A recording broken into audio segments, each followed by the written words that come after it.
Louvado seja Deus por mais esse novo encontro que nós temos. Quero agradecer a Deus pela oportunidade de nos reunirmos mais uma vez como Igreja Presbiteriana de Tampa Bay, aqui no estado da Flórida, nos Estados Unidos.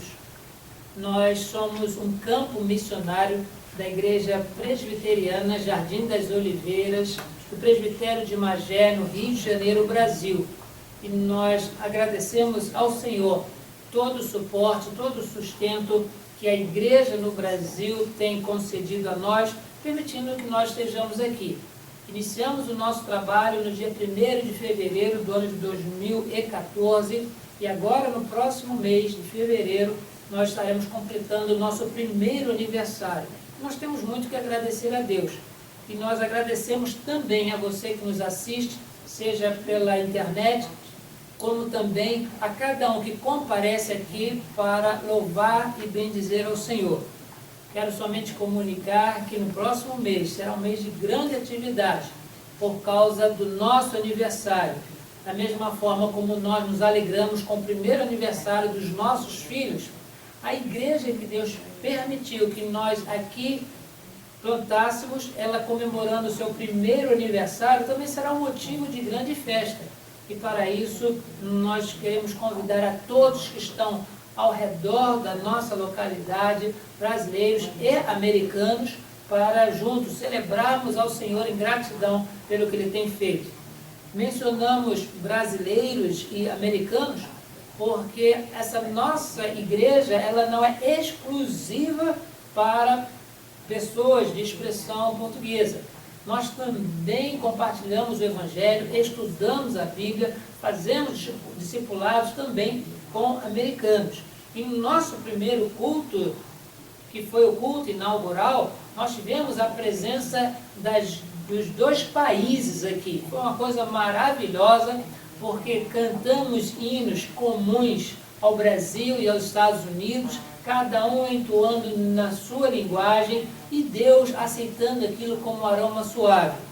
Mas nós também agradecemos em muito que temos pessoas que podem, no momento apropriado, agir como intérprete, porque o culto ele é feito em português e sempre temos pessoas que nos ajudam a interpretar. Minha esposa, a Edileia, ela que é usada por Deus para esse ministério, e nós estamos, assim, realizando o trabalho que Deus nos confiou à mão.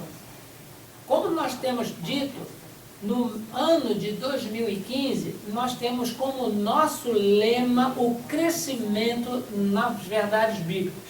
E para o mês de janeiro, nós temos separado para que nós cresçamos na adoração. No domingo passado, no dia 11 de janeiro, nós falamos sobre a verdadeira adoração. E hoje nós também, falando sobre o mesmo tema, nós vamos abordar sobre este assunto, sobre a adoração, um outro aspecto que nós entendemos será de grande edificação para toda a igreja, e nós seremos alertados quanto à palavra de Deus, como melhor proceder diante do Senhor. Para isso, eu convido aos queridos para que abram as suas Bíblias no segundo livro da Bíblia, chamado Êxodo, e no capítulo 20, nós vamos ler os 6 primeiros versículos. Livro do Êxodo, capítulo 20, verso de 1 a 6. E o registro bíblico assim nos instrui. Então falou Deus todas estas palavras. Eu sou o Senhor, teu Deus, que te tirei da terra do Egito, da casa da servidão. Não terás outros deuses diante de mim. Não farás para ti imagem de escultura, nem semelhança alguma do que há em cima dos céus, nem embaixo na terra, nem nas águas embaixo da terra. Não as adorarás, nem lhes darás culto, porque eu sou o Senhor, teu Deus, Deus zeloso, que visito a iniquidade dos pais nos filhos até a terceira e quarta geração daqueles que me aborrecem. E faço misericórdia até 1000 gerações daqueles que me amam e guardam os meus mandamentos. Hoje, queridos, nós temos uma variação muito grande do uso, da aplicação do termo adorar ou adoração. Falamos isso e queremos repetir a mesma coisa mencionada no domingo passado. Para nós brasileiros é algo tão comum tirar o foco de Deus, tirar o foco religioso da palavra adoração e aplicar esta palavra para coisas do nosso cotidiano que banalizou-se o seu significado. Hoje, as pessoas, quando gostam muito de alguém, dizem: eu adoro determinada pessoa. Quando as pessoas gostam muito de um animal, vai dizer: olha, eu adoro esse cachorro, adoro esse gato, esse papagaio. Quando as pessoas têm alguns bens que não querem se desfazer por envolvimento afetivo, tipo um automóvel, vão dizer: olha, eu adoro esse automóvel. Queridos, a palavra adoração, ela não foi criada para este fim. A palavra adoração, ela está vinculada ao trabalho religioso, ao serviço de culto. E nós temos visto pela palavra de Deus que, se existe adoração, ela deve ser feita para o Deus. Mas a própria Bíblia, ela nos orienta em todas as suas páginas que não existe outro Deus além do Senhor. Somente o Senhor é Deus. E nós, irmãos, com esta passagem, que são apenas 2 dos 10 mandamentos que Deus deixou por intermédio de Moisés para que o seu povo observasse, nós iremos meditar a respeito do seguinte tema: por que a adoração ela é exclusiva de Deus? Por que a adoração ela é exclusiva do Senhor? E nós observamos que o próprio texto ele nos fornece os argumentos para nós respondermos isto. Por que a adoração ela é exclusiva a Deus? Primeiramente, porque Ele é o Senhor nosso Deus que nos tirou da terra do Egito. O texto, quando o patriarca Moisés, ele faz essa menção, ele não estava falando para pessoas que desconheciam o seu passado. Sabemos que o povo de Israel, antes de sair do Egito, após as 10 pragas que Deus enviou por intermédio de Moisés, o povo passou 430 anos como escravo. Foi para lá por causa de alimento, havia fome, e as pessoas saíam das suas cidades, saíam das suas tribos, iam até o Egito, porque o Egito era o único lugar ali naquela região que tinha comida. Foram para lá por causa da comida, mas lá permaneceram por causa da escravidão. O faraó que se levantou depois que José faleceu, não conhecendo José, não sabendo e nem querendo saber sobre o que tinha ocorrido no passado, ele pegou a todos os do povo de Israel, todos os descendentes de José, e os escravizou, os obrigando a confeccionar tijolos para todo tipo de construção. E 430 anos de cativeiro é uma coisa que não dá para esquecer. E aqui Deus diz: por que a adoração deve ser feita somente a Ele? É porque foi Ele, como Senhor, que tirou o povo do cativeiro no Egito. Queridos, isso é algo muito valioso para o povo de Israel. Mas alguém pode dizer: eu não tenho nada a ver com isso, uma vez que eu não sou do povo de Israel, eu nunca fui no Egito, eu não sei construir tijolos. E há aqueles que dizem, né, que eu não sei nem bater um prego com um martelo. E as pessoas dirão: que tipo de liberdade foi essa que o Senhor me concedeu para que eu o adore? A Bíblia diz que quando Deus, Ele salva o seu povo, tanto de Israel como hoje, aqueles que são alcançados pela graça salvadora, eles são retirados de um Egito espiritual, são tirados de um cativeiro das mãos de Satanás, e desse cativeiro eles vão para a liberdade. É o próprio Senhor Jesus Cristo que fala no Evangelho de João, no capítulo 8, e conhecereis a verdade vos libertará, verso 32. E no verso 36 ele complementa dizendo: se o Filho vos libertar, verdadeiramente sereis livres. A liberdade que o povo de Israel conquistou saindo do Egito foi para cultuar a Deus, foi para adorar a Deus. Foi esse toda a mensagem que Moisés transmitiu a Faraó. Deixa que o povo de Deus saia para prestar culto. Deixa que o povo de Deus saia para adorar. Porque no Egito não se adora a Deus. O Egito é um lugar de idolatria, é um lugar de outros costumes, é um lugar de escravidão, é um lugar de sofrimento. E Deus tira o seu povo do Egito e coloca em liberdade. Nós, hoje, nós somos libertos por Deus através de Jesus Cristo, do poder do pecado, das mãos de Satanás, para a liberdade do culto, para a liberdade da adoração, que antes nós não tínhamos. Ninguém adora a Deus escravo do pecado, ninguém adora a Deus ainda cativo do inimigo. Mas quando Deus, Ele opera na nossa vida esta liberdade, quando Ele nos tira da terra do Egito, Ele, e somente Ele, é digno de ser adorado. Sim, queridos, esta é a primeira razão que o texto nos instrui de que somente devemos adorar a Deus.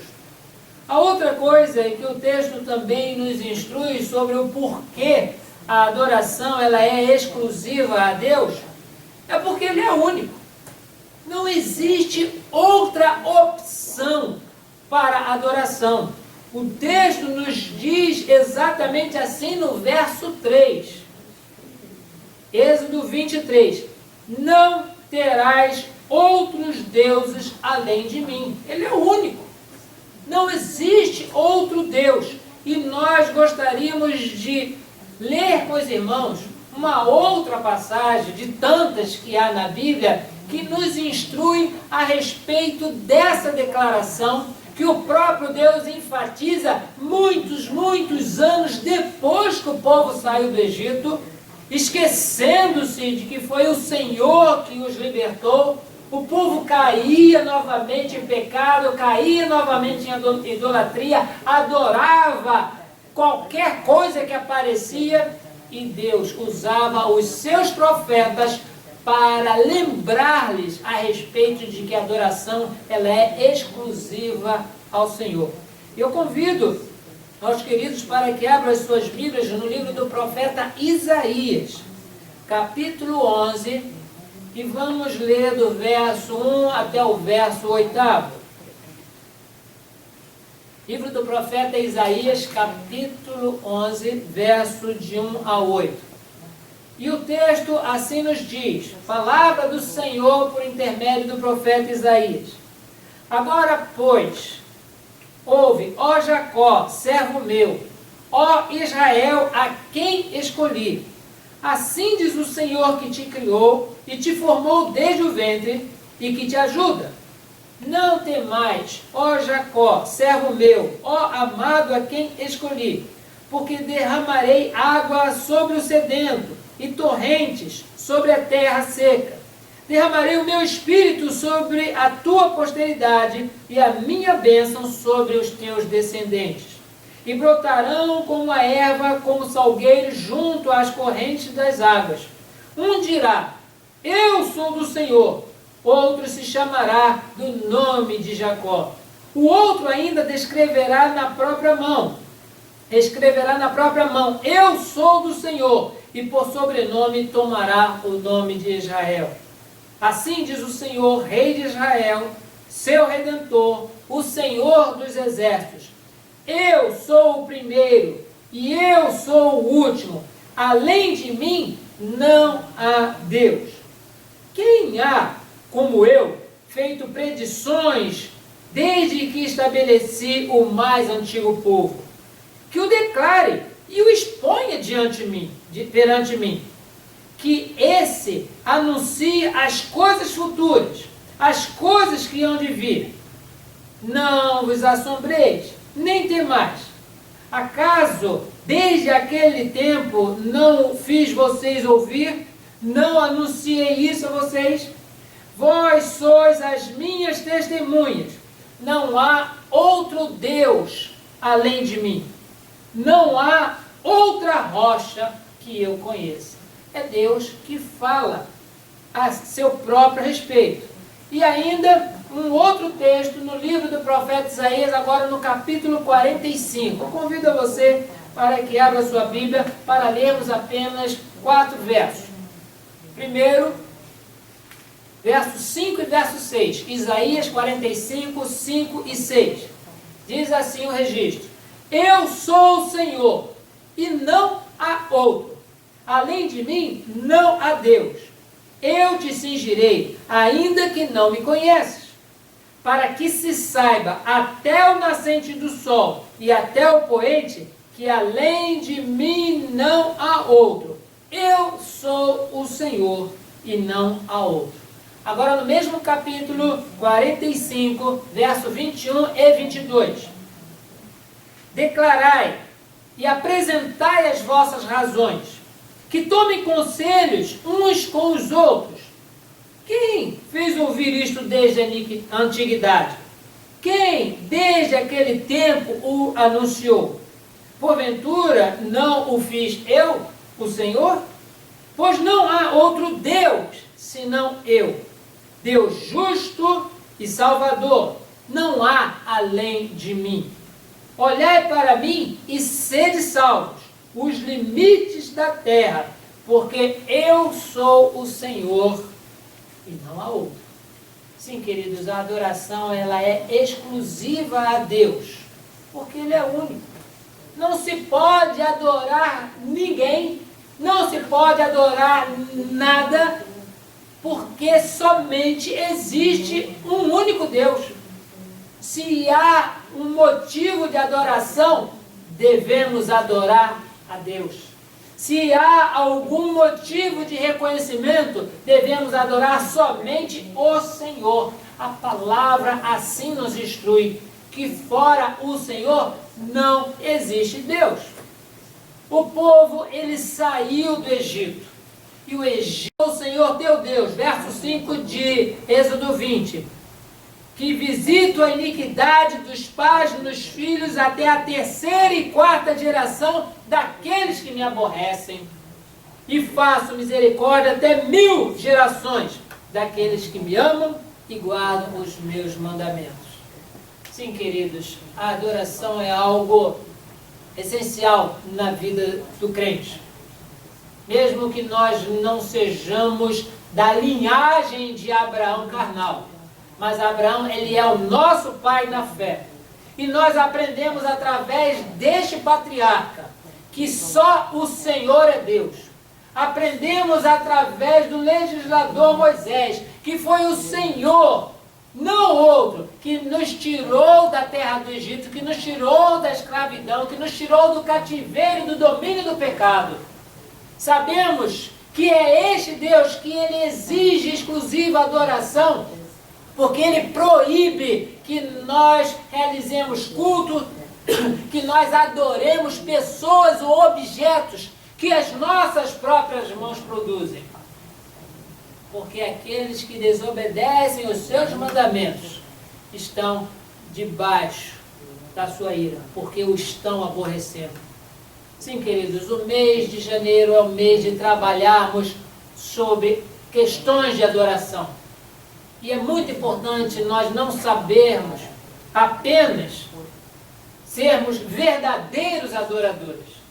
Mas é importante também nós entendermos que só e somente Deus é digno de ser adorado, é digno de ser cultuado, e somente Ele que nós devemos nos prostrar e adorar. Sim, só o Senhor é Deus.